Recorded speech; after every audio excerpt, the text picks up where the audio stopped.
होय है।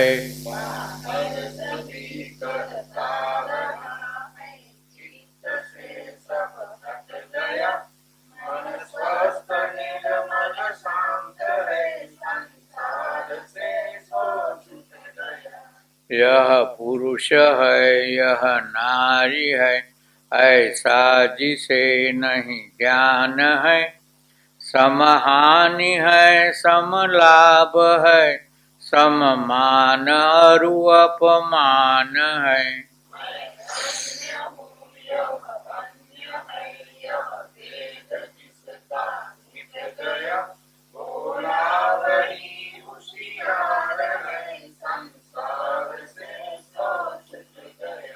बोला वही होशियार है।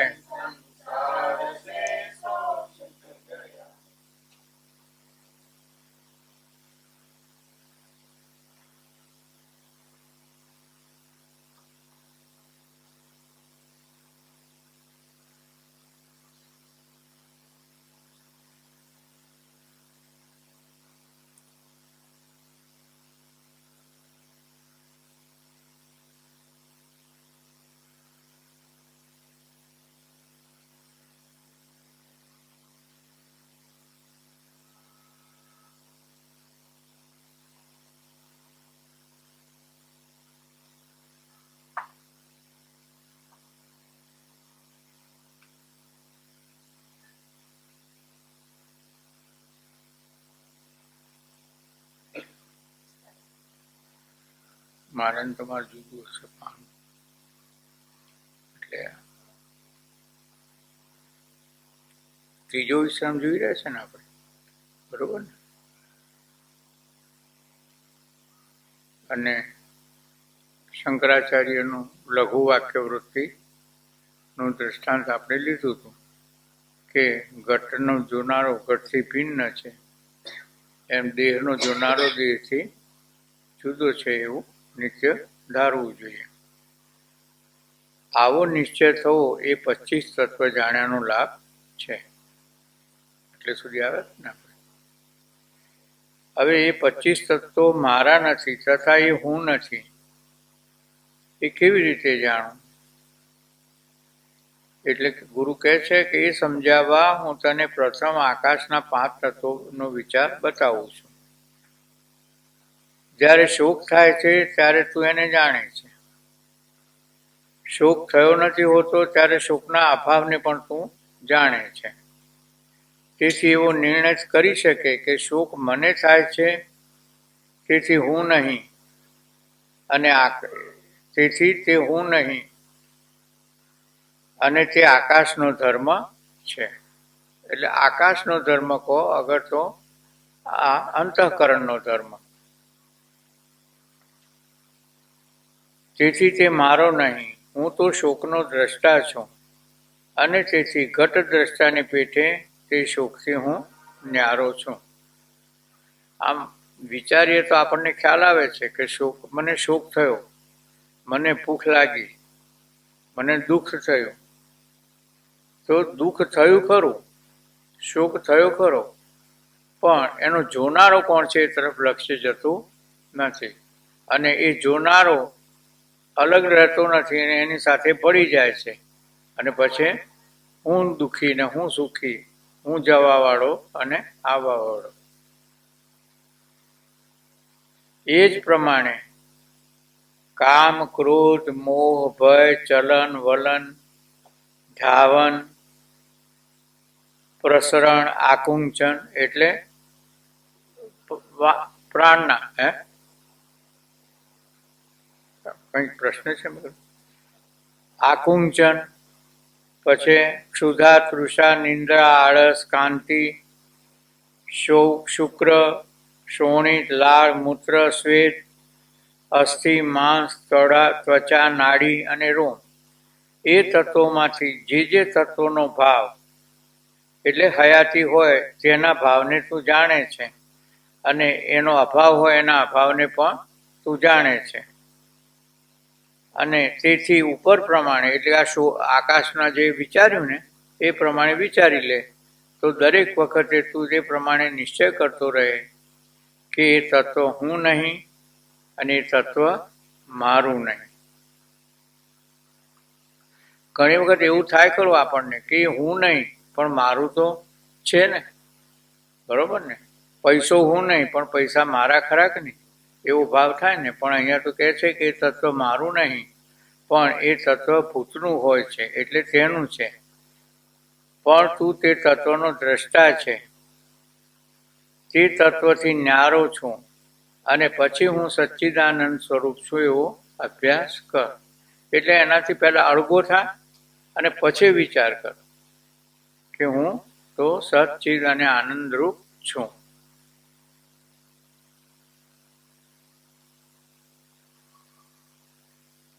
ઉપર જણાવી ગયા તે પ્રમાણે 25 તત્વો હું નથી ને મારા નથી એ જાણવાથી શું લાભ? તો એ જાણવાથી સ્થૂળ દેહ અને એના ધર્મો હું નથી ને મારા નથી આવો નિશ્ચય થશે.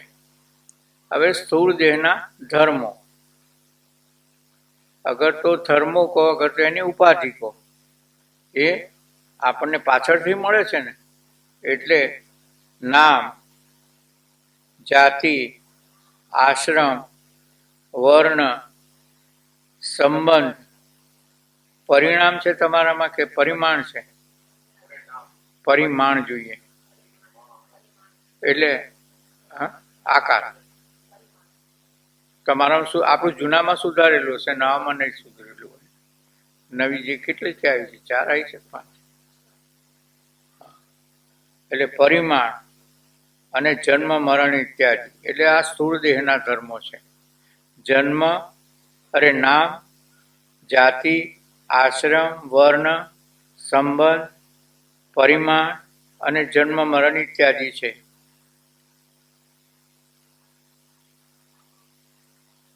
શિષ્ય કહે છે, પૂછે છે કે હું નામ નથી અને મારું નથી કેવી રીતે જાણું? તો જન્મ્યા પહેલા નામ નહોતું અને જન્મ્યા પછી વ્યવહાર સિદ્ધ કરવા સંબંધીઓએ એને કલ્પી લીધું છે. વ્યવહાર માટે છે, વાસ્તવિક એને નથી. કારણ કે વ્યવહારમાં હોય તો નામથી આપણે વ્યવહાર થઈ શકે ને. બધાને બેન બેન કે ભાઈ ભાઈ કરીને વાત કરીએ તો કયા ભાઈ ને કઈ બેન એ મેળ પડે નહીં ને. એ પ્રમાણે પણ મેળ પડે નહીં. એટલે જન્મ્યા પછી વ્યવહાર સિદ્ધ કરવા સારું સંબંધીઓએ કલ્પી લીધું છે. અને શરીરના જુદા જુદા અવયવોનો વિચાર કરીશ તો તે નામ જણાશે નહીં. ખરા? એટલે એક ભાઈએ એમ કીધું, 2 જણા જતા હતા અને એક ભાઈને જરા થાક લાગ્યો. એટલે કે ભાઈ તને ગાડી કરી આપું, ઘોડા ગાડી કરી આપો અને તું એમાંથી સુખેથી જાય. એમ કે સારું, કે તું ગાડી આવે તો મને બતાવજે કે. અને ઘોડાગાડી સામેથી આવી. પેલા ભાઈએ કીધું, પણ આ ગાડી આવી છે ને તું બેસ, તું જાય એમાં. એટલે ગાડી ક્યાં છે કે? તો પેલો ઘોડો બતાવ્યો, ઘોડા ઉપર હાથ મૂક્યો. આ ગાડી જ છે ને, પણ આ તો કે ઘોડો છે. તો પછી એના કઠેડા ઉપર ઘોડાને બાંધવાનો જે કઠેડો આવે, આ તો કઠેડો છે. પછી પૈડું, આ ગાડી છે તો એ તો પૈડું છે, ગાડી ક્યાં છે? એટલે પેલો કહે છે કે પછી એવી વાત થઈ હતી કે ગાડી ના હોય, ના કરી આલું તો તું મારા મોઢા ઉપર લાફો મારજે. બરોબર? એટલે ગાડી સિદ્ધ થઈ નહીં ને. એટલે પેલા એમ કીધું, ત્યારે મારા મોઢા ઉપર તું લાફો મારી દે. એટલે કે તારું મોઢું ક્યાં છે? આ બતાવ્યું તો ગાલ છે, આ બતાવ્યું કે કપાળ છે, આ બતાવ્યું તો માથું છે, મોઢું ક્યાં છે? એટલે મોઢું સિદ્ધ થયું નહીં. મોઢું સિદ્ધ થયું નહીં એટલે પેલા લાફો માર્યો નહીં. એટલે એમ કહેવાય, આપણે મોહનભાઈ હતા ખબર છે આપણા આશ્રમમાં, બાપુનગર વાળા, કે વેદાંતિઓના મહેલામાં જો ઘોડો જાય ને, વેદાંતિઓના મહેલામાં ઘોડો જાય તો પાછો આવે નહીં.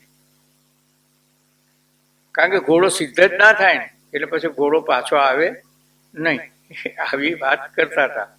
એટલે આ શરીરોના જુદા જુદા અવયવોનો વિચાર કરીશ તો તે નામ જણાશે. એટલે કયું નામ જણાશે નહીં? તમારું જે ભારતીબેન કે લાલ નામ રાખ્યું છે, તો ક્યાં છે કે લાલ? આ બેઠા ને, અરે આ તો છાતી છે, અરે આ રહ્યો ને હું તો આ તો ગાલ છે, કઈ કાંતિલાલ જડશે નહીં, ખરા ને? એ અર્થમાં કહે છે કે તે નામ જણાશે નહીં. માટે આવો નિશ્ચય થઈ શકે કે નામ હું નહીં. થઈ શકે? આપણું નામ સિદ્ધ થઈ શકે? ના થઈ શકે ને. નામ તે હું નહીં અને નામ મારું નથી, અને આ નામ સ્થૂળ દેહનું કલ્પિત છે. હું એ નામને જાણવા વાળો તથા દ્રષ્ટા છું, તેથી નામથી જુદો છું. શિષ્ય કે હવે તમે આગળ જે કીધું કે જાતિ, આશ્રમ, સંબંધ, પરિમાણ, જન્મ, મરણ, એ હું કેવી રીતે જાણું? એટલે 2 થી 6 પહેલા નામની વાત થઈ વિગતવાર, પછી એમ કે આ બાકીનું હું કેવી રીતે જાણી શકું? કે છે કે બ્રાહ્મણ, ક્ષત્રિય, વૈશ્ય અને શૂદ્ર એવી 4 જાતિ છે તે સ્થૂળ દેહને છે. અને સૂક્ષ્મ દેહ અગર તો આત્માનો ધર્મ નથી. આત્માને તો કોઈ ધર્મ જ નથી, કારણ કે એને તો શરીર નથી, અવયવ નથી. પણ સૂક્ષ્મ દેહને પણ આ નથી ને, કારણ કે સૂક્ષ્મ દેહનું પંચીકરણ થયેલું નથી. થયેલું છે અને પંચીકરણ નથી થયું એટલે હાથમાં જ આવતું નથી.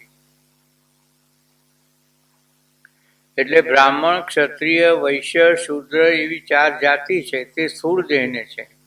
અને સૂક્ષ્મ દેહ અને આત્માના એ ધર્મો નથી, તથા તે જાતિનો આત્મા સાથે અગર તો સૂક્ષ્મ દેહ સાથે સંબંધ નથી. એટલે જાતિનો, એટલે જાતિ બ્રાહ્મણ, વૈશ્ય, શૂદ્ર જે 4 જાતિ કરી એને સ્થૂળ દેહ સાથે, એટલે કે સૂક્ષ્મ દેહ અગર તો આત્મા સાથે સંબંધ નથી, સ્થૂળ દેહ છે. અને પાછું એ ઉપાધિના રૂપમાં છે. એટલે ઉપાધિ હોય તો એને ફેરવી શકાય ને.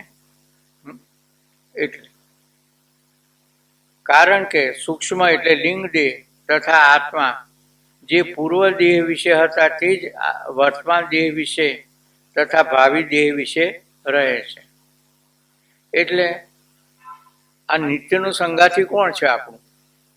જ્યાં સુધી મોક્ષ ન થાય ત્યાં સુધી નિત્યનું કાયમનું સંગાથી કયું કોણ છે? સૂક્ષ્મ શરીર. સૂક્ષ્મ શરીર આપણું કાયમનું સંગાથી છે. એટલે એ સૂક્ષ્મ શરીર માં જે પ્રમાણેના સંસ્કારો હોય છે એ પ્રમાણે આપણને બીજું શરીર મળે છે. એટલે કાયમનું સંગાથી સૂક્ષ્મ શરીર છે, અને જે જવા આવવા વાળું છે સ્થૂળ શરીર છે. બરોબર? પણ આપણી વૃત્તિ ક્યાં હોય છે? કોને શણગારવામાં, મઠેરવામાં હોય છે? સ્થૂળ શરીરને, જે કાયમી રહેવાનું નથી. પેલા એક કર સત્સંગ અભી સે પ્યારે નહીં તો પછતાના હોગા, એમાં કે છે ને, ખીલા પીલા કે દેહ બળાયા આખિર અગન જલાના હૈ. ગમે તેવું તંદુરસ્ત શરીર હશે પણ આખર તો એને અગનમાં જલાવાનું છે. એટલે સ્થૂળ દેહ તરફ લક્ષ્ય ન રાખતા સૂક્ષ્મ દેહ તરફ વધારે લક્ષ્ય રાખ્યું હોય તો આપણી ગતિ જલ્દી થાય. એટલે મન, બુદ્ધિ, ચિત્ત, અહંકારમાં કયા વિચારો છે, કયા સંસ્કારો છે, અને આપણે પેલું આરતીમાં બોલીએ છીએ ને, જેવા હોઈએ તેવા પ્રભુ દેખાવા, મારી મતિ કરજો, આવું આવે છે ને. એટલે મોટા ભાગે છે ને વ્યવહારમાં આવું બનતું નથી. અહીંયા બીજું હોય અને બહાર બીજું અભિવ્યક્ત થતું હોય છે. એટલે આત્માના ધર્મ નથી, અને જાતિનો આત્મા સાથે અગર તો સૂક્ષ્મ દેહ સાથે સંબંધ નથી. કારણ કે સૂક્ષ્મ એટલે કે લિંગ દેહ, અને આત્મા જે પૂર્વ દેહ વિશે હતા તે જ વર્તમાન દેહ વિશે તથા ભાવિ દેહ વિશે રહેશે. એટલે જ્યાં સુધી મોક્ષની સંભાવના ન હોય ત્યાં સુધી તો સૂક્ષ્મ શરીર વારંવાર જન્મ લેવાનું ને જવાનું અને પાછું આવવાનું.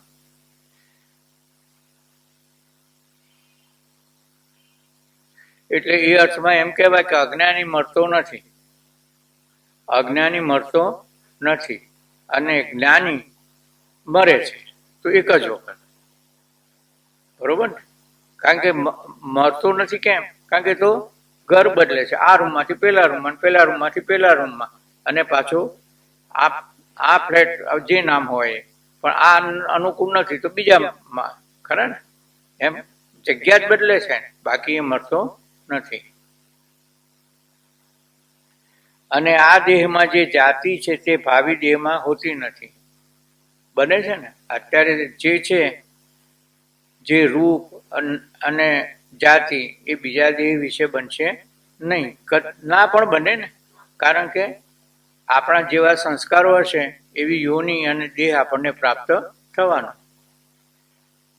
આત્મા અથવા લિંગ દેહનો એ ધર્મ નથી. એટલે આ બ્રાહ્મણ, ક્ષત્રિય, વૈશ્ય એ આત્માના કે સૂક્ષ્મ શરીરના નથી.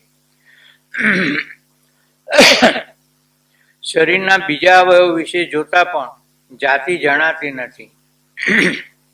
આ બ્રાહ્મણ આદિ જાતિ હું નથી, મારી નથી. એ જાતિ સ્થૂળ દેહમાં આરોપિત અગર તો કલ્પિત છે. પાછળથી જ આપણા મા બાપે કીધું ને કે આપણે બ્રાહ્મણ છીએ, વૈશ્ય છીએ કે પટેલ છીએ, એ જે બધી કીધું એ પાછળથી જ આવ્યું ને, કંઈ ઉપરથી લેબલ લઈને આવ્યા નથી. હું એનો જાણનારો, તેનાથી ન્યારો છું એવો નિશ્ચય કર. પછી આશ્રમ તો બ્રહ્મચર્ય, ગ્રહસ્થાશ્રમ, વાનપ્રસ્થ અને સંન્યાસ એ ચાર આશ્રમ પણ સ્થૂળ દેહમાં આરોપિત કરેલા હોવાથી એ હું નથી ને મારા નથી. હું તેમને જાણવા વાળો, તેનાથી જુદો છું એવો નિશ્ચય થાય.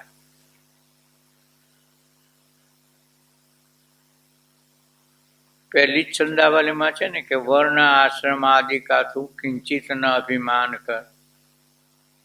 એવી પહેલી જ છંદાવલીમાં આપણે આવ્યું હતું. એટલે આ જ આશ્રમ અને તે આશ્રમીને જુદા જુદા કર્મ કરવાના હોય છે.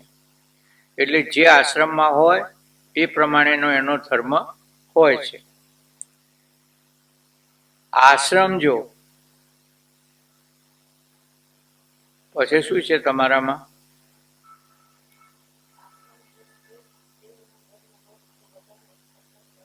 એટલે આત્માનો સ્થૂળ દેહનો નહીં, ત્યાં ભૂલ છે. સ્થૂળ દેહનો એટલે આશ્રમ તો સ્થૂળ દેહને જ હોય ને, એટલે અહીંયા આત્મા જોઈએ. આશ્રમ જો આત્માનો ધર્મ હોત તો બધાના એક જ સરખા ધર્મ હોત. હા, કર્મ હોત. હા, કર્મ હોત, ધર્મ નહીં પણ કર્મ હોત. કારણ કે દરેકના જુદા જુદા કર્મો છે ને, કે જેવો આશ્રમ એવા કર્મ હોય ને.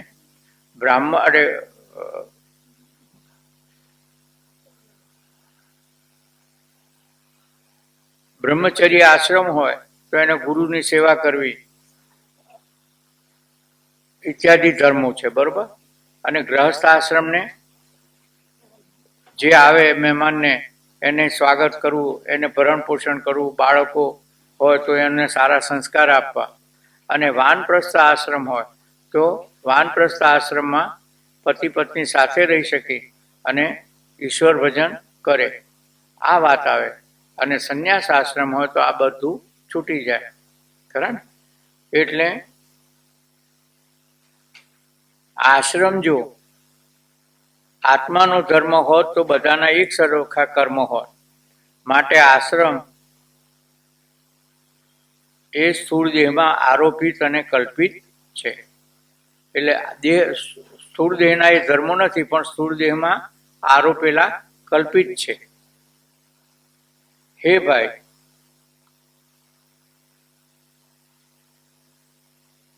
આ રાતો, પીળો, કાળો વગેરે વર્ણ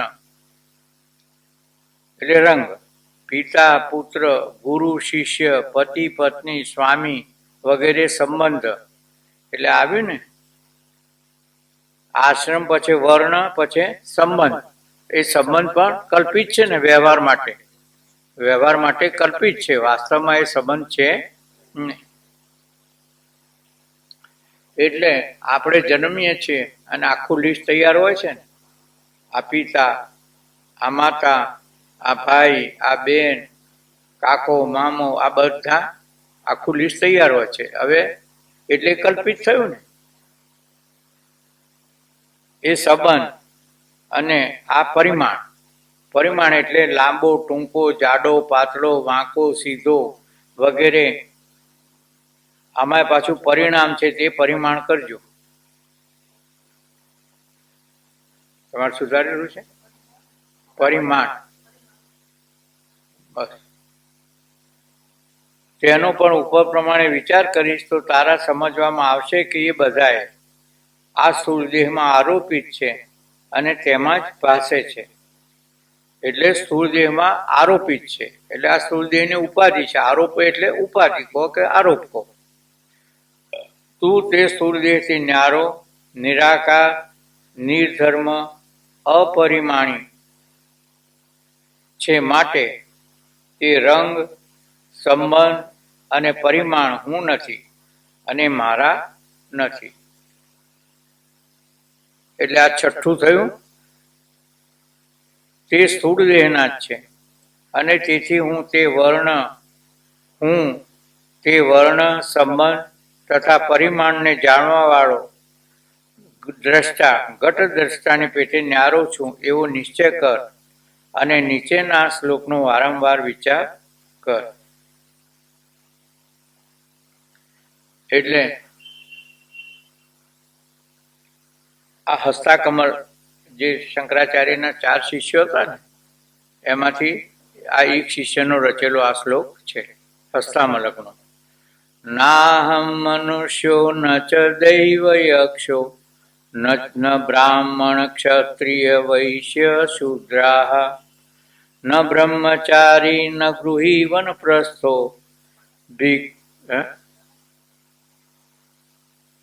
ગૃહી વનસ્થો એટલે વનપ્રસ્થ, વાનપ્રસ્થ. આમ તો અર્થ અગર તો વનસ્થો લો તો સંન્યાસી થાય, 2 અર્થમાં થઈ શકે. ભિક્ષુ નાહમ, ના અહીંયા ભિક્ષુ આવી ગયું એટલે વાનપ્રસ્થની જ વાત છે, કારણ કે ભિક્ષુ એટલે સંન્યાસી. ભિક્ષુ ન ચાહમ નિજ બોધ રૂપમ. એટલે ફરીથી બોલીએ આપણે સાથે, આવશે. નાહમ મનુષ્યો ન ચ દૈવ યક્ષો ન બ્રાહ્મણ ક્ષત્રિય વૈશ્ય શૂદ્ર ન બ્રહ્મચારી ન ગૃહી વનસ્થો ભિક્ષુ ન ચાહમ નિજ બોધ રૂપ. એટલે આ હું નથી અને છેલ્લે શું કીધું? નિજ બોધ રૂપ. એટલે હું બોધ સ્વરૂપ છું, એટલે જ્ઞાન સ્વરૂપ છું. જ્ઞાન સ્વરૂપ છું. આ ઉપરની છે એ બધી મારી ઉપાધિઓ છે. વાસ્તવમાં એ મારું ધર્મ નથી કે મારું સ્વરૂપે નથી. હું મનુષ્ય નથી, દેવ તથા યક્ષ નથી, બ્રાહ્મણ, ક્ષત્રિય, વૈશ્ય અથવા શૂદ્ર નથી, અને બ્રહ્મચારી, ગ્રહસ્થી, વાનપ્રસ્થી અને સંન્યાસી નથી, પણ હું સ્વયં જ્ઞાન સ્વરૂપ છું. મારી જરા કહેવામાં ભૂલ થઈ ગઈ. હસ્તામલક સ્તોત્રમાં છે આ શ્લોક, એ શંકરાચાર્યનો રચેલો છે. હસ્તામલક સ્તોત્ર શંકરાચાર્ય, જેમ પ્રાતઃ સ્મરામી સ્તોત્ર અને આત્મષટક, એમ હસ્તામલક સ્તોત્ર ભગવાન શંકરાચાર્ય રચ્યું છે ને એના અંતર્ગત આ સ્તોત્ર છે.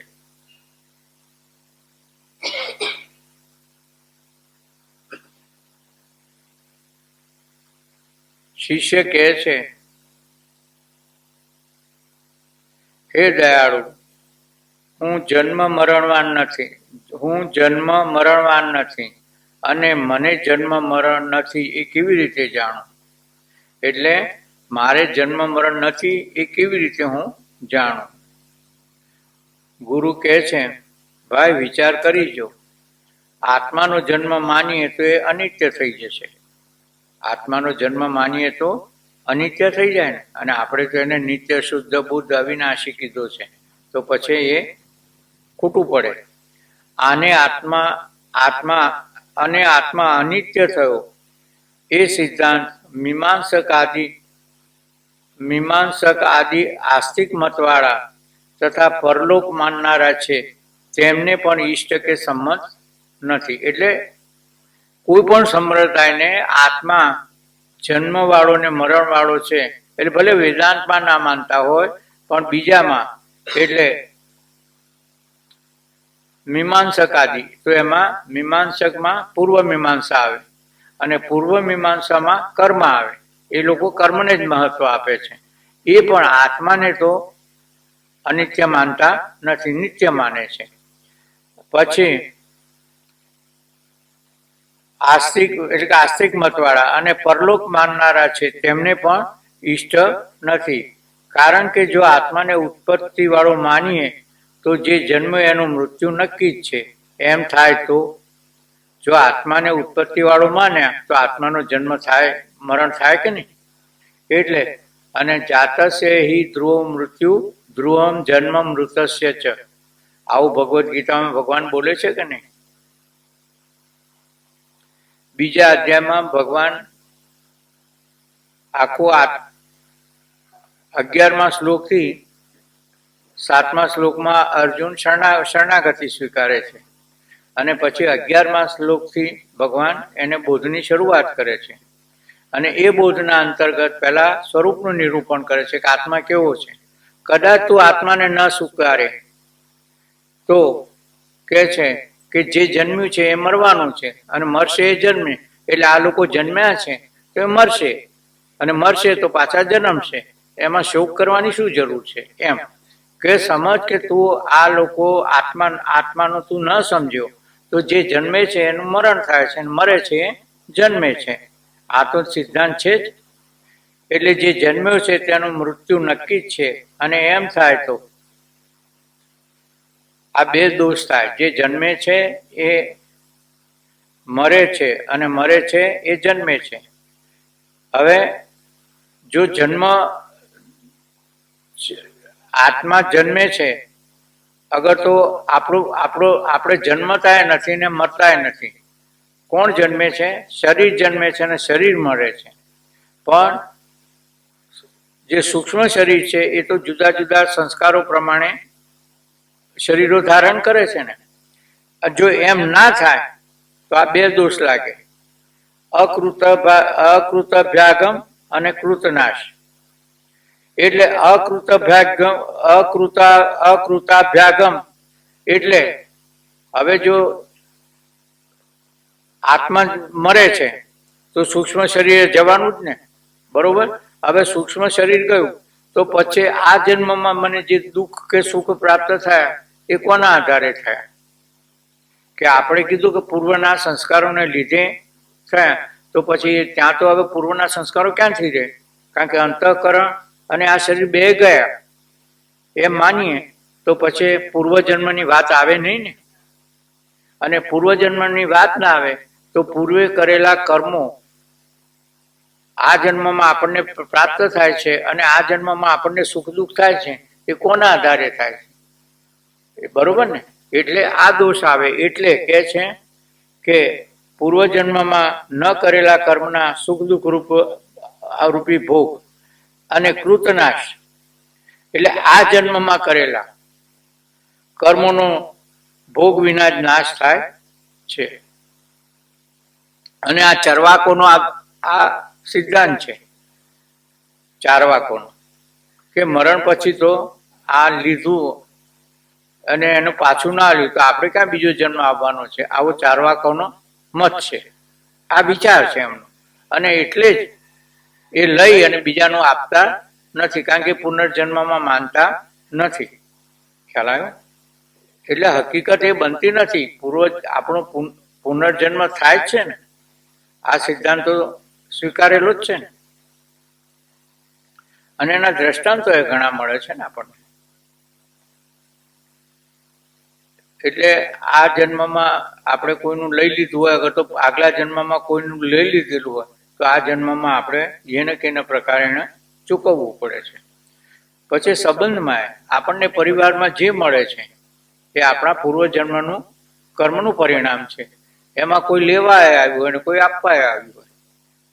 એક માતા પિતાને બે બાળકો હોય તો એક લેવાય આવ્યો હોય અને એક આપવા આવ્યો હોય.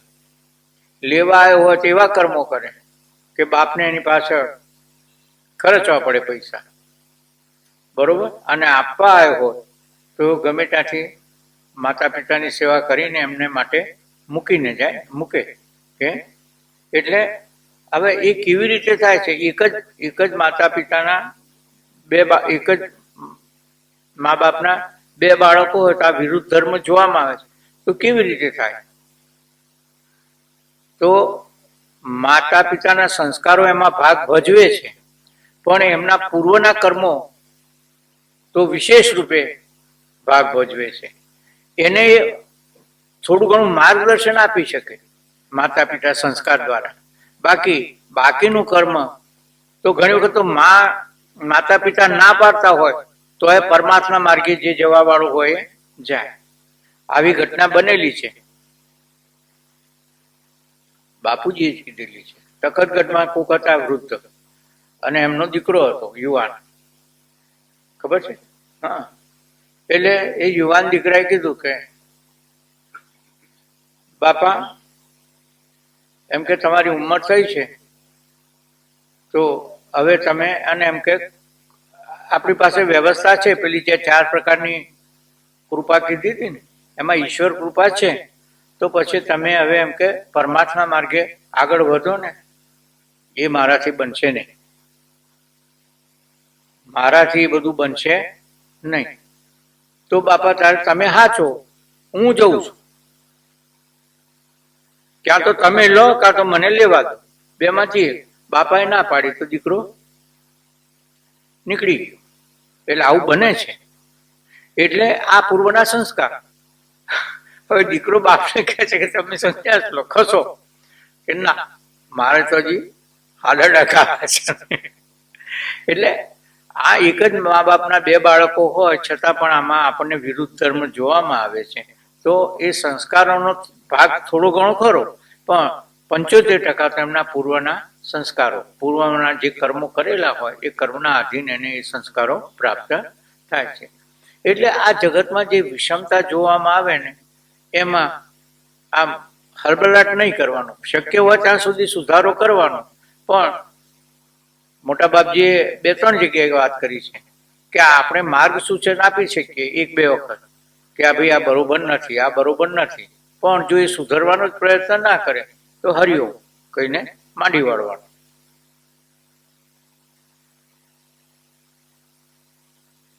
એટલે મોટા બાપજીએ કીધું છે કે આના વિશે કે જે જન્મે છે એ મરે અને મરે તે જન્મે, બરોબર. અને જ્ઞાની મળતો નથી, પારકી પંચાયતમાં પડે તેને ભગવાન ન મળે. પારકી પંચાયતમાં પડે એને ભગવાન ન મળે. વાત આમ કરી છે બાપજી. પારકી પંચાયત એટલે અહીંયા હું અંતઃકરણના ધર્મો, આ શરીરના ધર્મો, એ પારકી પંચાયત ને એ હું છું ને મારા છે. એટલે તમે હમણાં હજો કે આ તો હું આ પેલી ને મારી બેનપણી ને એ બી ના, આ પારકી પંચાયત એટલે આ જે હું નથી એની પંચાયતમાં પડું છું કે આને મારે કેવી રીતે સુધારવું, આને મારે કેવી રીતે રૂપાડી રાખવી, અગર તો તંદુરસ્ત રાખવું. એટલે પારકી એટલે કે આ શરીરના ધર્મોમાં જ પડે અને શરીરને સુખી રાખવામાં પડે તે પારકી પંચાયત થઈ કે નહીં. અને એમાં જો વળી ગયો તો પછી એને ભગવાન મળે?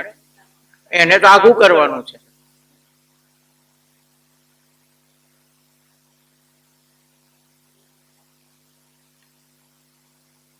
એ પ્રમાણે આત્માને જન્મનું કોઈ કારણ સંભવતું નથી. એટલે આત્મા જન્મતો એ નથી કે મરતો એ નથી. કારણ કે આત્માનું જે કારણ હોય તે આત્માથી ભિન્ન અને તેના પૂર્વે હોવું જોઈએ, બરોબર ને. તો આ શરીરનું કારણ સૂક્ષ્મ શરીર છે અને એ શરીર પહેલા સૂક્ષ્મ શરીર છે તો પછી આ સ્થૂળ શરીર પ્રાપ્ત કરે છે.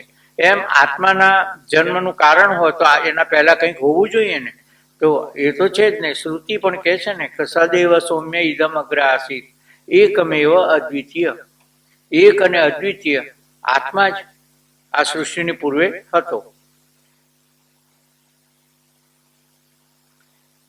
આત્માથી ભિન્ન અનાત્મા હોય તે નામ અને રૂપવાળો હોય તે તો આત્મામાં ઠૂણકામાં ચોરની પેટે કલ્પિત છે. એટલે આત્માથી ભિન્ન વસ્તુ અનાત્મા છે અને એ નામ અને રૂપવાળું હોય તો એ આત્મામાં ઠૂણકામાં ચોરની પેટે કલ્પિત જ છે ને. ઠૂણકું એટલે થડ લાકડું, અને એમાં ચોરની કલ્પના થઈ તે કલ્પના માત્ર છે. એમાં શરીર અને આ જીવ ભાવ એ પણ આત્મામાં કલ્પિત છે ને.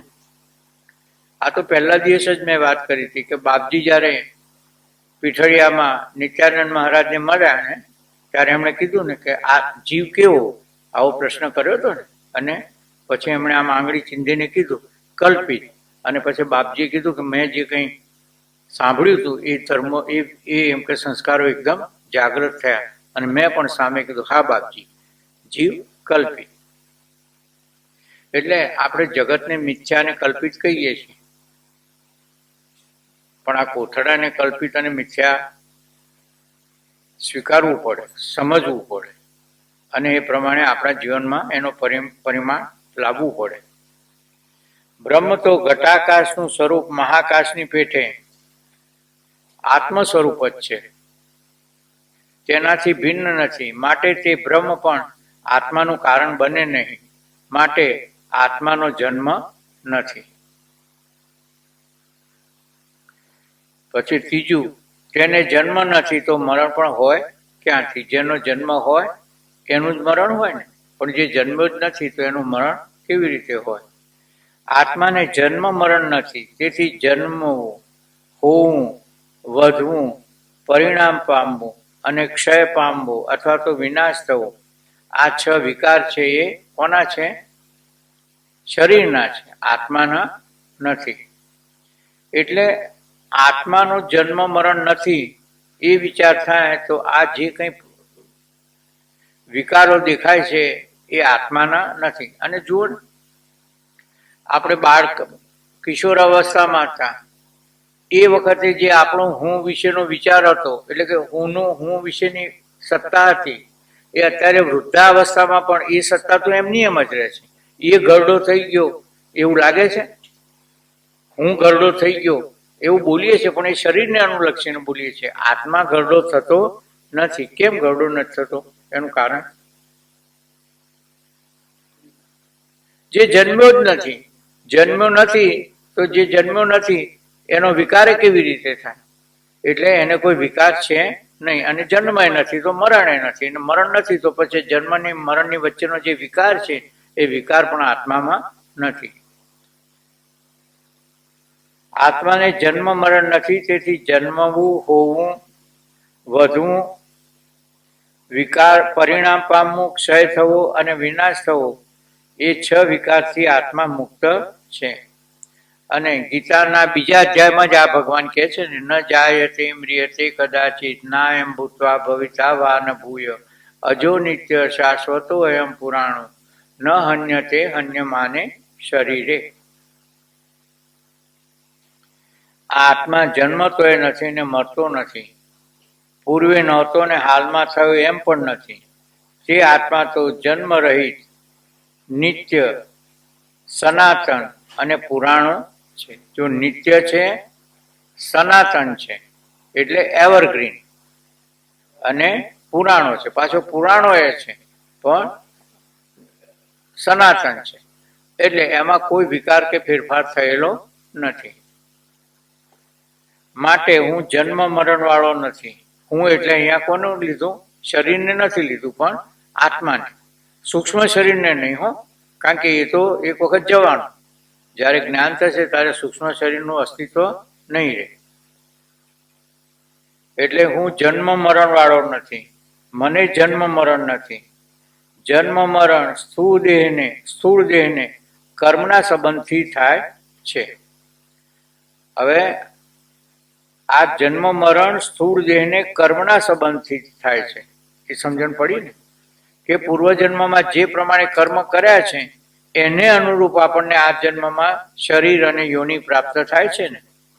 શરીર, યોનિ, અવયવ, રૂપ, રંગ આ બધું એના અનુસંધાન એના કારણરૂપ આપણને પ્રાપ્ત થાય છે. એટલે આમ સામાન્ય રીતે એવું કહેવાય છે કે જેણે ગયા જન્મમાં ખૂબ નિંદા કરી હોય ને એને બોબડાપણું આવે. બીજા જન્મમાં ખૂબ નિંદા કરી હોય તો એને બોબડાપણું આવે, અને કોઈ બહુ નિંદા કરી હોય એને બેરાશ આવે સાંભળ્યું હોય એને. બરોબર ને? એટલે આવું બીજાનું બોલવું એ નહીં ને કોઈનું સાંભળવું એ નહીં. બોલીએ તો નહીં પણ સાંભળવામાં તો આનંદ આવે છે. પણ એ આપણે વાસ્તવિક નથી, નહીંતર આપણા દેહથી ચૂત થઈ જઈએ ને. એટલે બને ત્યાં સુધી આ પ્રભુ મેરે અવગુણ ચિત્ત ન ધરો, તો આ અવગુણ છે કોઈના અવગુણ જોવા નહીં. આવું મોટાએ પણ કીધું છે ને 17માં કે કોઈના પણ બધામાં શુભ વિચારો, શુભનું જ આરોપણ કરો.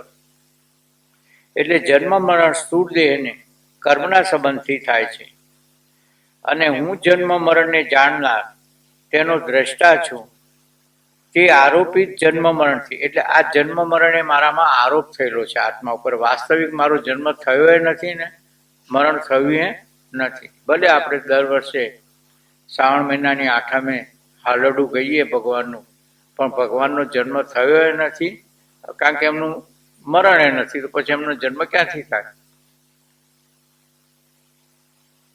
જન્માષ્ટમીના દિવસે હલાઈએ છે ને આપણે હાલરડું.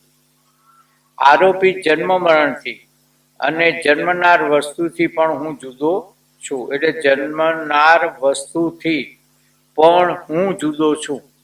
એવું ના લખ્યું હોય તો લખી દેજો.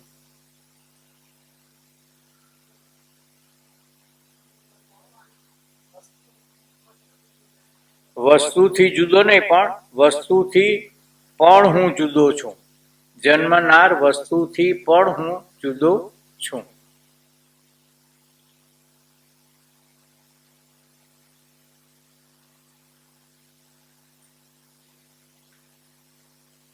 આ પ્રમાણે વિચાર કરીને એ પ્રમાણે તું નિશ્ચય કર. શિષ્ય કહે છે કે આ 5 ભૂતની નિવૃત્તિ દ્રષ્ટાંત આપીને સમજાવશો. એટલે આ 5 ભૂત મારા નથી, હું નથી, પણ મારા નથી, એનું દ્રષ્ટાંત આપને મને સમજાવશો. ગુરુ કહે છે ધન્ય છે, આવી વૃત્તિ રાખીશ તો ભાઈ તું જલ્દી આગળ વધીશ.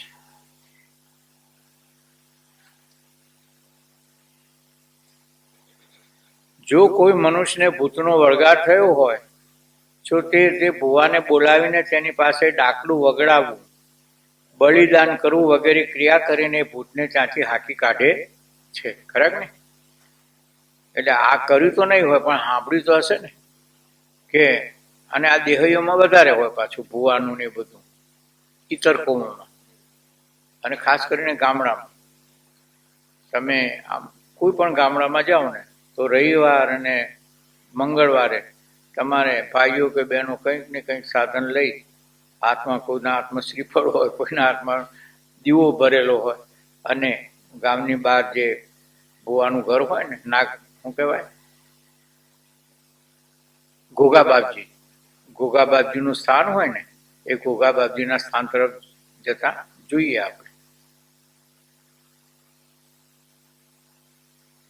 તે ભુવાને બોલાવી તેની પાસે ડાકલું વગડાવવું, બલિદાન કરવું વગેરે ક્રિયા કરાવીને તે ભૂતને ત્યાંથી હાંકી કાઢે છે.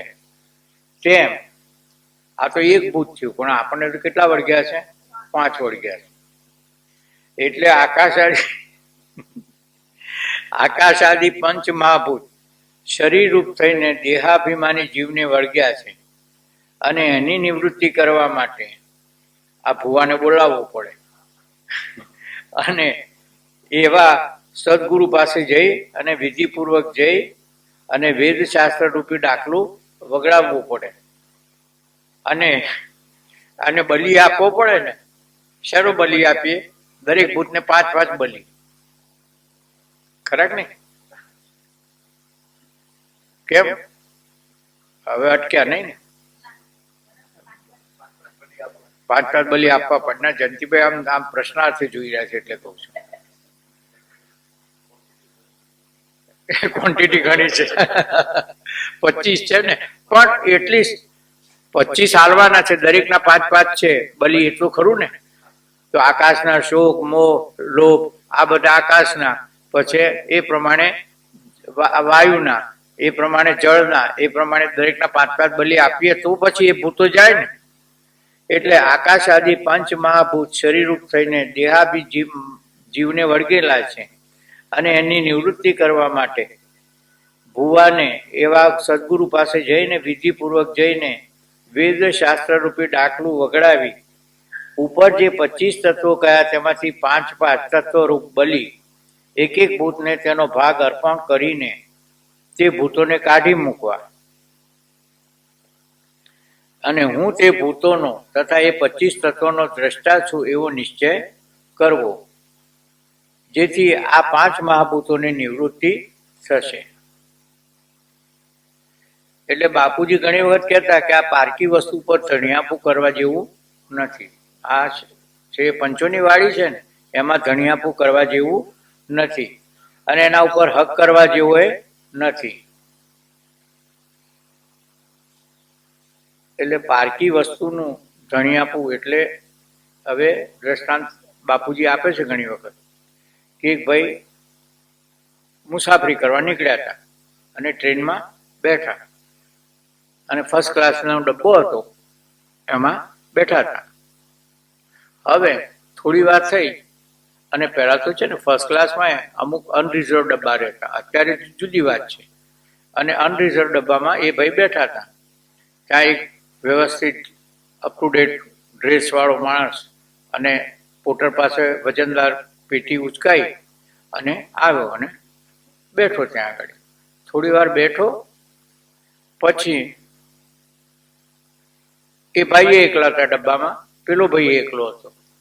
એટલે થોડી વાર થઈ અને પછી કે જરા મારી રહી ગયું છે તો હું આવું છું, તમે જરા આ મારા સામાનને ધ્યાન રાખજો ને. એટલે કઈ વાંધો નહીં, તમે જાઓ. એટલે એ ભાઈ તો ગયા. પોટરે જે માગ્યા એના કરતા 5 રૂપિયાને વધારે આપીને એને વિદાય કર્યો. હવે ટ્રેનની વિસલ વાગી પણ પેલા ભાઈ આવ્યા નહીં. પેલા ભાઈ જે હતા આકુળ આકુળ થયા. થોડી વાર થઈને ટ્રેન શરૂ થઈ ગઈ, ચાલુ થઈ ગઈ. એટલે એમને થયું કદાચ લેટ થયા હશે તો કંઈક આગલા ડબ્બામાં ચડી ગયા હશે તો બીજા ડબ્બે આવી જશે.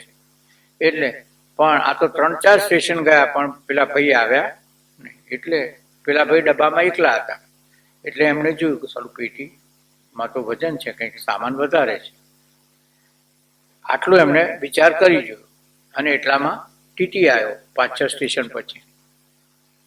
એટલે ચેકર તો એણે ચેક કરી ટિકિટ અને પછી પૂછ્યું કે આમ નજર ગઈ ને પેલી પેટી તરફ. એટલે કે આ પેટી કોની છે? એટલે કે મારી છે. શું? એટલે પછી એણે આમ જરા ઉચકી જોયું કે આમાં તો વજન વધારે છે કે. એટલે કે મારે લેવાનું પેલું પહેલાં તો એવું હતું ને રેલવેમાં આપણે દાખલ થઈએ તમને કદાચ ખ્યાલ હશે કે પહેલું વજન કરાવી લેવું પડે. એટલે વજન છે ટિકિટનું? એટલે કે ના મારી પાસે નથી. તો એમણે બીજાને બોલાવીને વજન કરાવીને લગેજ અને નામ લખાવી દીધું કે મારું આ નામ છે. હવે જો એને કન્ફર્મ કર્યું કે આ મારી છે એની રસીદે પડાય. પણ વજન કરતી વખતે પેલાને શંકા થઈ. એટલે આ બધું પતી ગયા પછી પેલાને શંકા થઈ એટલે એને પેલા પાસે વજન ઉચકાવરાયું. પેલા જે પોટર જેના પાસે વજન કરાવ્યું હતું કે મને આમાં શંકા જાય છે, એટલે કે મારે ખોલવી પડશે પેટી. ના ના કે એમાં તો ઘરનો સામાન છે કે બીજું કોઈ વસ્તુ નથી કે તમે ચિંતા ના કે. અને એણે પંચોને રૂબરૂમાં બોલાવી પછી પંચ કેસ કરવો પડે. પંચ કેસ કર્યો તો અંદરથી મળદું નીકળ્યું. હવે કહો, પેટી પારકી હતી, ધણી આપું કર્યું અને પાછી રસી જ પડાય. હવે એમ કે બેટી મારી નથી તે બને? એને જલ્લા સળિયા ગણવાના આયા કે નહીં? એટલે બાપુજી કે આ પારકી પંચાયત ઉપર, આ પારક્યા ઉપર ધણિયાપું કરવા જેવું નથી, નહીતર મરવાનો વખત આવશે. એમ આમાંય આ પારકા ઉપર એટલે આ શરીર પંચમહાભૂતોનું છે ને એમાં ધણિયાપું કર્યું પછી મરવાનો વખત આવશે, ખરા કે નહીં? એટલે આમાં ધણિયાપા કરવા જેવું નથી. પણ શું કરવું જોઈએ? તદ્વિજ્ઞાનાર્થમ, એટલે તદ્વિજ્ઞાનાર્થમ સદગુરુમેવા અભિગચ્છેત સમેત પાણી ક્ષોત્રિય બ્રહ્મ નિષ્ઠિ. એટલે આ ડાકલું વગાડવા માટે આ રીતે એમ કે શાસ્ત્રનો આશ્રય લેવો જોઈએ. અને આ મુંડક ઉપનિષદની શ્રુતિ છે કે તદ્વિજ્ઞાનાર્થમ સદગુરુમેવા અભિગચ્છેત સમેત પાણી ક્ષોત્રિય બ્રહ્મ નિષ્ઠ. અને એ જ પ્રમાણે બીજી શ્રુતિ છે પરીક્ષ્ય લોકાન કર્મચેતાન બ્રાહ્મણો નિર્વેદ માયા ન અક્ષતિ ન અસ્તિ અકૃત કૃતેન. એટલે આ જગતના પ્રપંચને જોઈ અને જે અકૃત છે કે જેને માટે કર્મની આવશ્યકતા નથી અને એ કર્મ વગર જ મળે છે એનો અનુભવ કરી લેવો જોઈએ. આ બ્રહ્મજ્ઞાન મેળવવા માટે એટલે આ ડાકલું વગાડી અને 5 મહાભૂતોને હટાવવા માટે એ બ્રહ્મજ્ઞાન જોઈએ.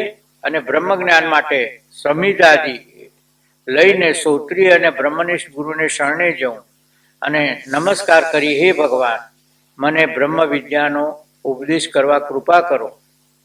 હે ગુરુ, બંધ શું, મોક્ષનું શું સ્વરૂપ, અવિદ્યા કોને કહીએ, વિદ્યા કોને કહેવી, એવા વિનયપૂર્વક પ્રશ્નો પૂછવા અને સદગુરુની પ્રસન્નતા મેળવવા તન મન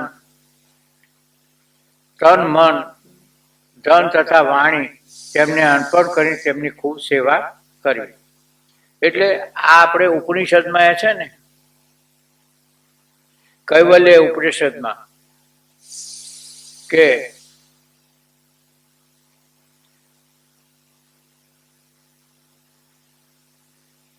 એમાં ઋષિનું નામ ભૂલી ગયો.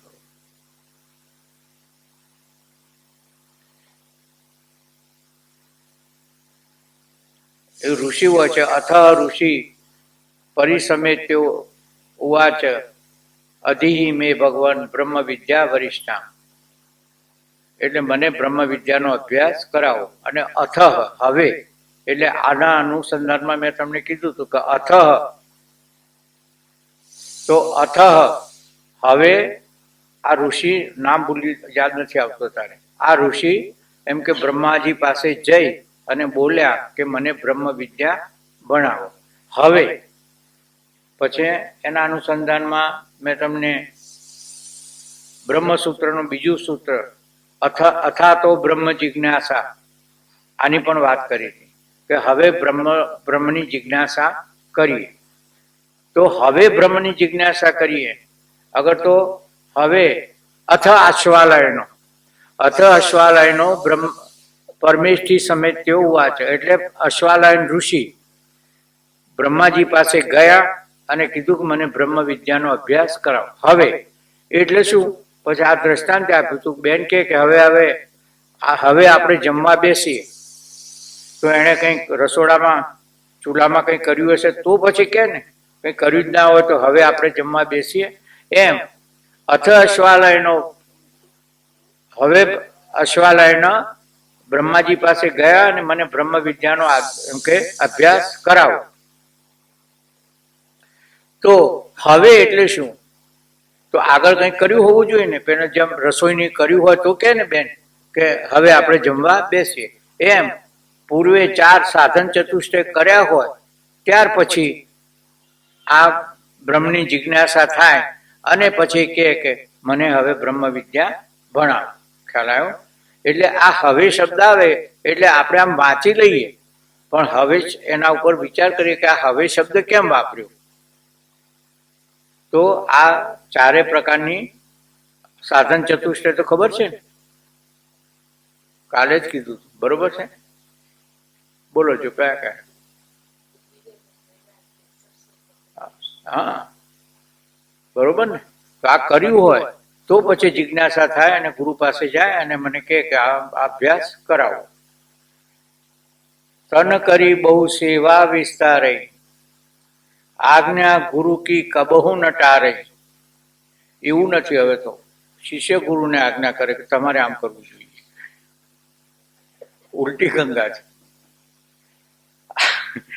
આજ્ઞા ગુરુ કી કબહુ ન ટારે, મન મેં પ્રેમ રામ રસ રાખઈ, વય પ્રસન્ન ગુરુ ઈમ અમી લખાઈ અમી લાખઈ.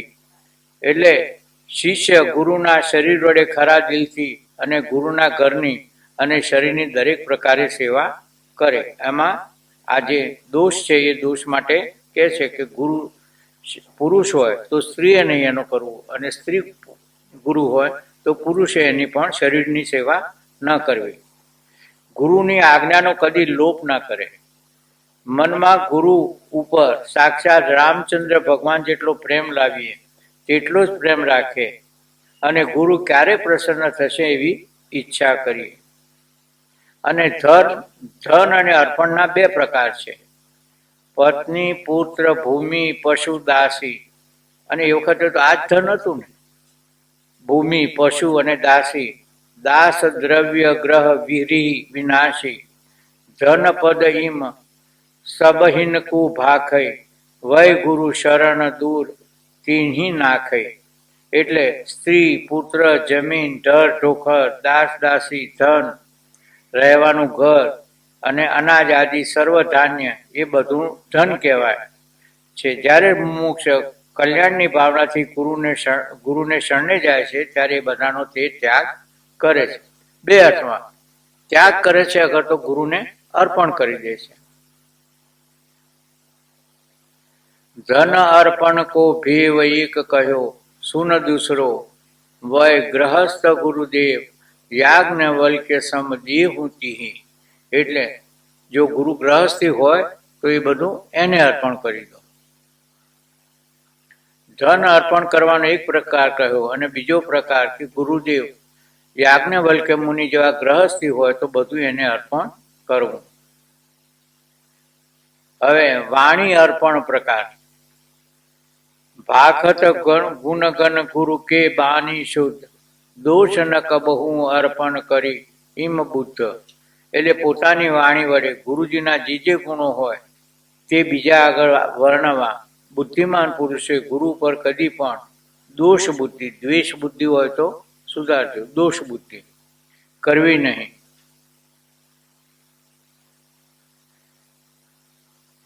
ગુરુ કીજીએ જાની, જલ પીજીએ છાની.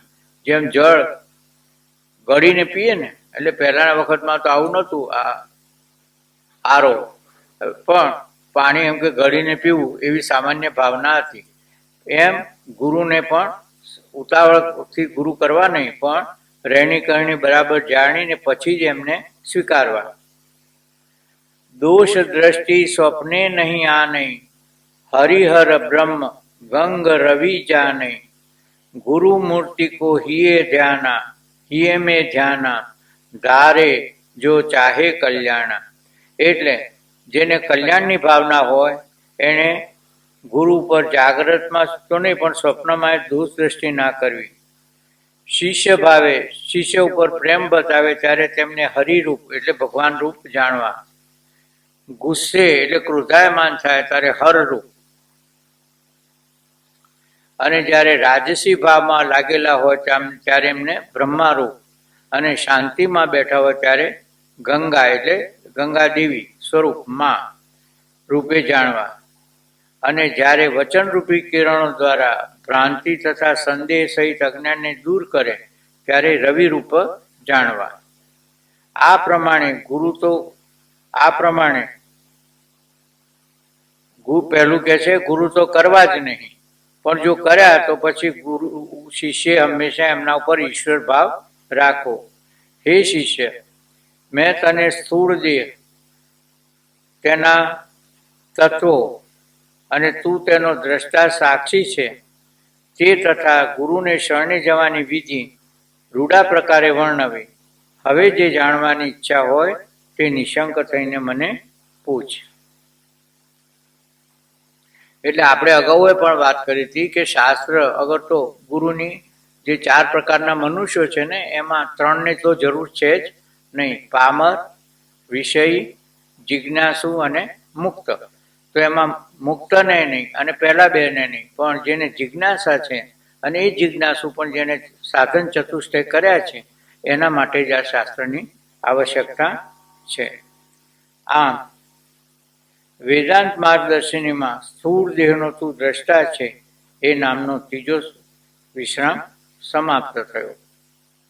હવે ચોથો વિશ્રામ હું કોણ છું એ વિશે ભાગ બીજો, અને તું સૂક્ષ્મ દેહનો દ્રષ્ટા છે. લઈ લેશું થોડી વાર?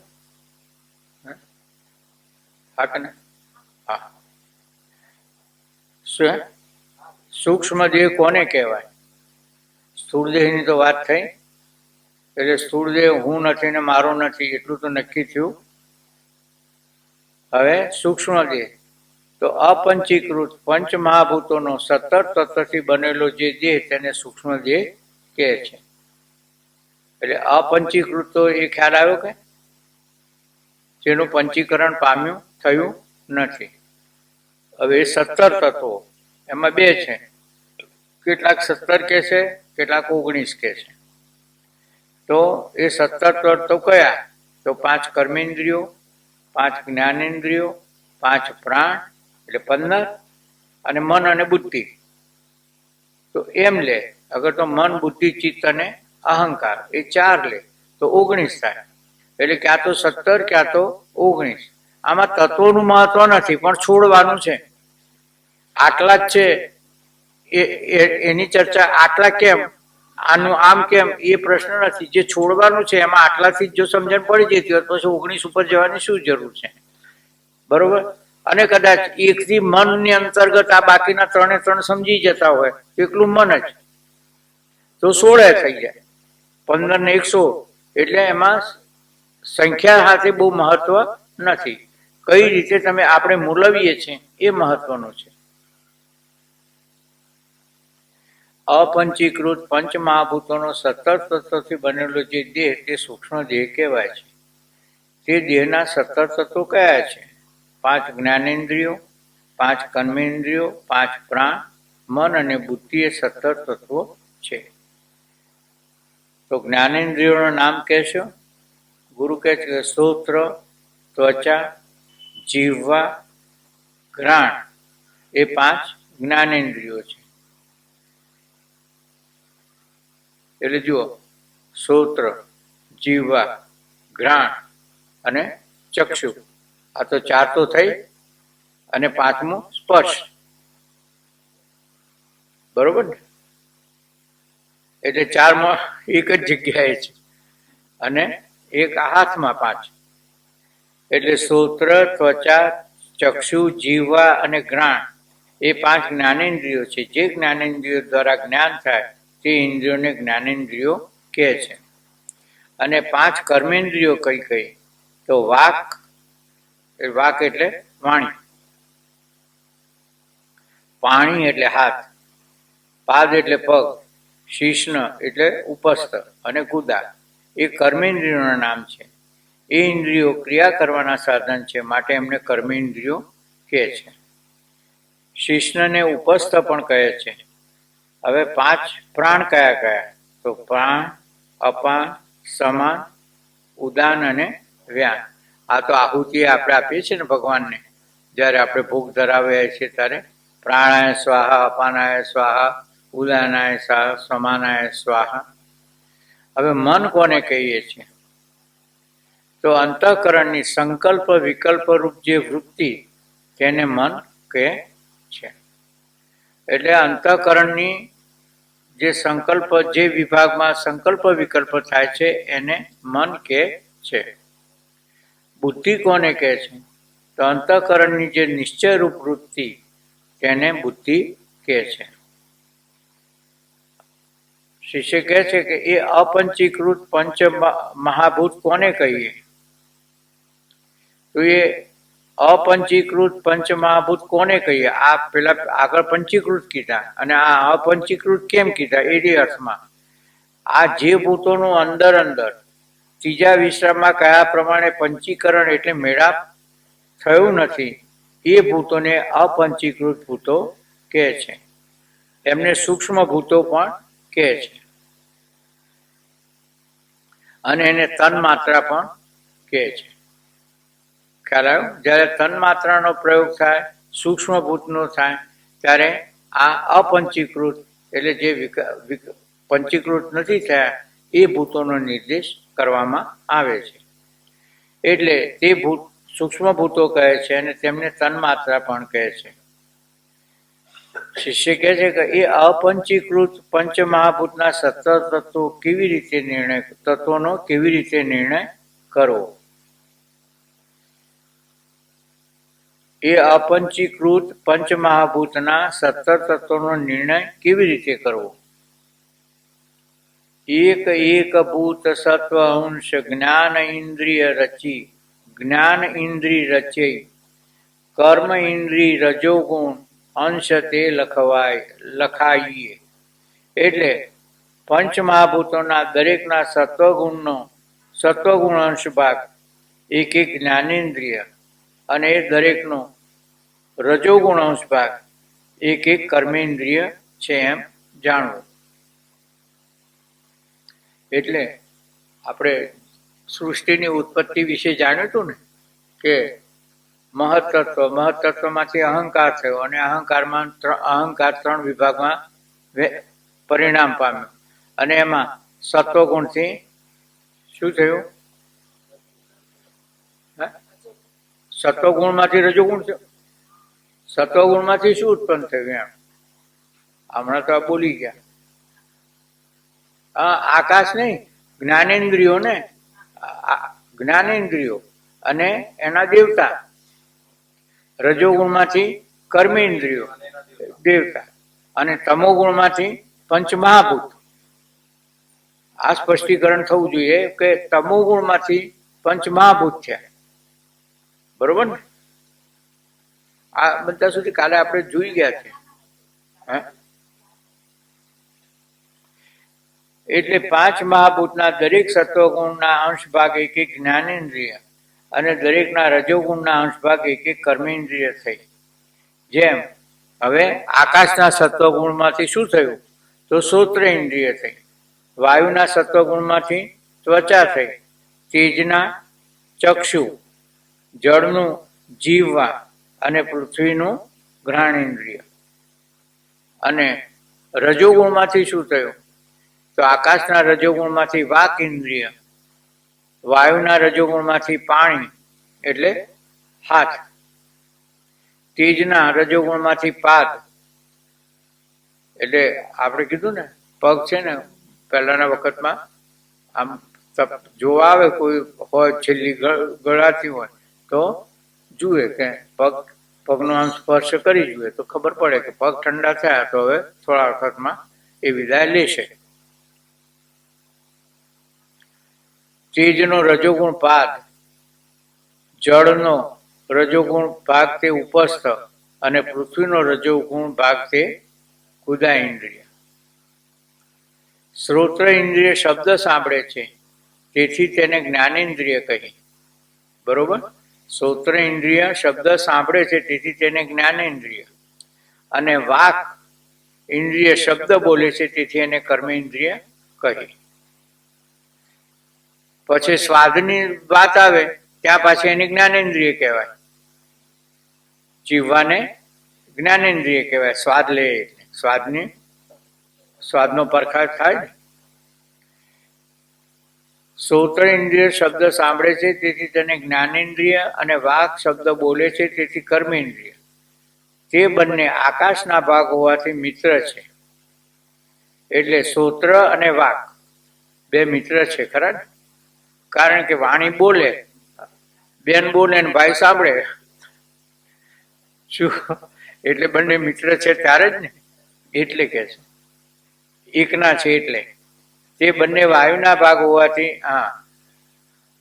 બંને આકાશના ભાગ હોવાથી મિત્ર છે. હવે પાણી એટલે હસ્ત અને ત્વચા એ સ્પર્શ, તો એ બે મિત્ર છે. એટલે ત્વચા ઇન્દ્રિય સ્પર્શ વિષય ગ્રહણ કરે છે અને પાણી એનો નિર્વાહ કરે છે. એટલે કે સ્પર્શ ત્વચા ઉપર પાણી હાથ ફરે તો પછી આમ થાય ને કે આ કંઈક છે, એમાં સુવાળું છે કે ખરબચડું છે એવો અનુભવ થાય ને. એ બંને વાયુના ભાગ હોવાથી મિત્ર છે.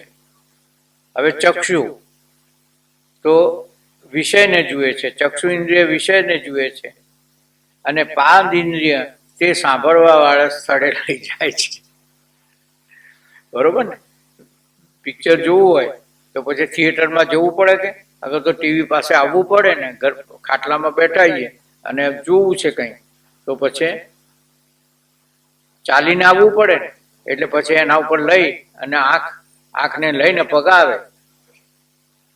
એને બંને તેજના છે ને, ચક્ષુ ઇન્દ્રિય પણ તેજનું છે, સૂર્યનો પ્રકાશ છે ને, અને પગ ઉપેન્દ્ર એ પણ તેજનો ભાગ હોવાથી મિત્ર છે. પછી જીવવા રસેન્દ્રિય વિષયને ગ્રહણ કરે છે, રસ વિષયને ગ્રહણ કરે છે અને ઉપસ્થ ઇન્દ્રિય રસનો ત્યાગ કરે છે. અને બંને જળના ભાગ હોવાથી મિત્ર છે. એ જ પ્રમાણે ઘ્રાણ ઇન્દ્રિય ગંધ વિષયને ગ્રહણ કરે છે અને ગુદા ઇન્દ્રિય મળ અગર તો ગંધનો ત્યાગ કરે છે. અને બંને પૃથ્વીના ભાગ હોવાથી એ મિત્ર છે. હવે પાંચ પ્રાણ અને તથા મન અને બુદ્ધિ વિશે. હવે પાંચ પ્રાણ અને મન અને બુદ્ધિ તો સત્વ અંશ પંચન કો મિલી ઉપજત સત્વ, રજોગુણ અંશ મિલી પ્રાણ પ્રત્યુ ઉપજાઈએ. એટલે આ સત્વ ગુણ કીધો ને, તો આ પાંચે ગુણોનો, આ પાંચે ભૂતોના સત્વ ગુણનો સરવાળાથી સત્વ બન્યું છે. એટલે આ અંતઃકરણ બન્યું છે. અંતઃકરણ સ્વભાવે કેવું છે? સત્વ વાળું છે. અને આ કામ, ક્રોધ, લોભ એ બધા આગંતુક છે. આગંતુક એટલે આવેલા, એ સ્વભાવ, એનો સ્વભાવ નથી. જેમ શીતળતા એ પાણીનો સ્વભાવ છે અને ગરમ થવું એ આવેલું છે ને. નીચે હળી આંકડા ગાળો તો ગરમ થાય અને હળી આંકડા ગાળવાનું બંધ કરો તો સ્વભાવિક કેવું છે? શીતળ છે. એમ આ કામ, ક્રોધ, લોભ એ બધા આગંતુક છે. તો એનો નિરાશ થઈ શકે કે નહીં? કારણ કે આવેલું હોય જાય, જે સ્વરૂપથી હોય એ જાય નહીં. પણ આ સ્વભાવિક કેવું છે? અંતઃકરણ શુદ્ધ છે. પાંચે ભૂતોના સત્વગુણના સરવાળા રૂપ અંતઃકરણ બનેલું છે. એટલે સ્વભાવે શાંત, એટલે સત્વવાળું છે. પણ આ બધા જે છ ચોરો અંદર પેસી ગયા છે, એ ચોરો જ આપણને આપણા માર્ગથી ચલિત કરે છે. એટલે એ ચોરોને કાઢી નાખીએ તો આપણો માર્ગ સરળતાથી પ્રશસ્ત થાય. કામ, ક્રોધ, લોભ, મોહ, મદ અને મત્સર, આ છ ચોરો પેસી ગયા છે અને એ લૂંટ્યા કરે છે. એટલે આપણા સ્વરૂપને આપણને અનુભવ થવા દે, આપણા લક્ષ્યને આપણે અનુભવ કરવા દેતા નથી. અને આગંતુક હોય જઈ શકે કે ના જઈ શકે? મારા ઘરમાં કોઈ અજાણ્યું આવી ગયું અહીંયા આગળ તો એને પકડીને બહાર કાઢીએ કે નહીં? એમ પાંચ પ્રાણ અને મન બુદ્ધિ વિશે હવે એ આપણે કાલે લઈશું. કારણ કે પછી લઈ લો. ના, પાણીની કોઈ જરૂર નથી, પછી લઈશું. એટલે પ્રાણના સ્થળ, ચલો આટલું લઈ લઈએ. પાંચ પ્રાણ અને મન બુદ્ધિ વિશે. સત્વ અંશ પંચન કો મિલી ઉપજત સત્વ. સત્વ એટલે અંતઃકરણ. અને રજોગુણ અંશ મિલી પ્રાણ ત્યું ઉપજાઈએ. અપંચીકૃત પાંચે ભૂતોના સત્વગુણના અંશ ભેગા થવાથી અંતઃકરણ અને રજોગુણ અંશ ભેગા થવાથી પ્રાણ ઉત્પન્ન થાય છે. ખ્યાલ આવ્યો? પાંચ ભૂતોના સત્વગુણના સરવાળાથી અંતઃકરણ અને રજોગુણના સરવાળાથી પાંચ પ્રાણ. વસ્તુતઃ પ્રાણ એક જ છે, પણ સ્થાન અને ક્રિયાભેદથી એક જ પ્રાણના જુદા જુદા નામ પડ્યા છે. એવી રીતે અંતઃકરણ પણ એક જ છે, મન જ છે, આગળ તો બુદ્ધિ છે, અને એના કર્મ પ્રમાણે એના જુદા જુદા નામ પડ્યા છે.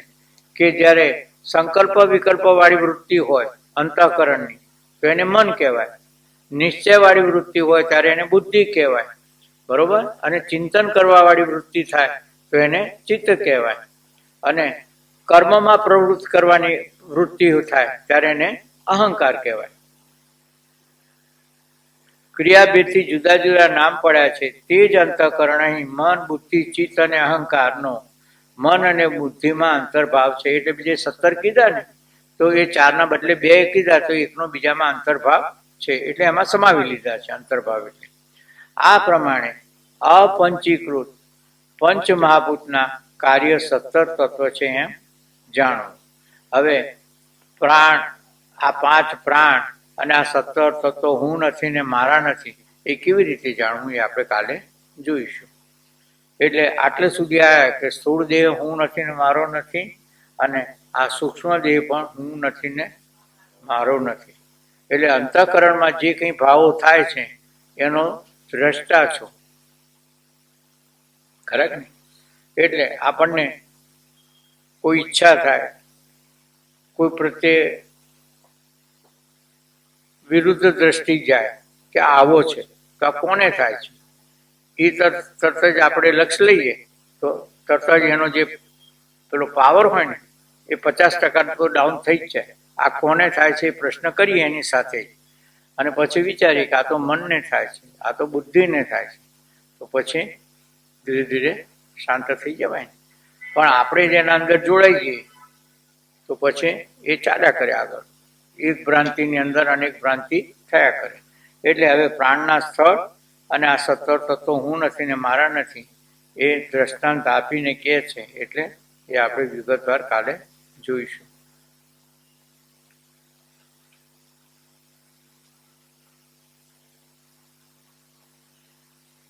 આ સૂક્ષ્મ દેહનું તો લાંબુ ચાલવાનું થોડું, કારણ કે એ જ હેરાન કરે ને. સ્થૂળ દેહને તો બહુ હેરાન નથી કરતો આપણને આમ, પણ સારું આ મન નહીં, બુદ્ધિ નહીં, તો પછી સારું જગતને આ બધું નહીં તો પછી ઈશ્વરને જાણવો કેવી રીતે, ભગવાનને જાણવો, આવો પ્રશ્ન થાય ને. અને કહે છે કે પાસે શાસ્ત્રો તો કે આ તો તું નથી ને તારો નથી, અને એનાથી તને જણાય છે નહીં. એટલે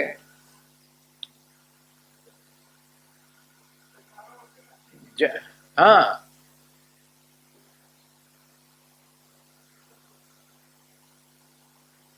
ઓમ પૂર્ણમદ પૂર્ણમિદં પૂર્ણાત પૂર્ણમુદચ્યતે પૂર્ણસ્ય પૂર્ણમાદાય પૂર્ણમેવાવશિષ્યતે.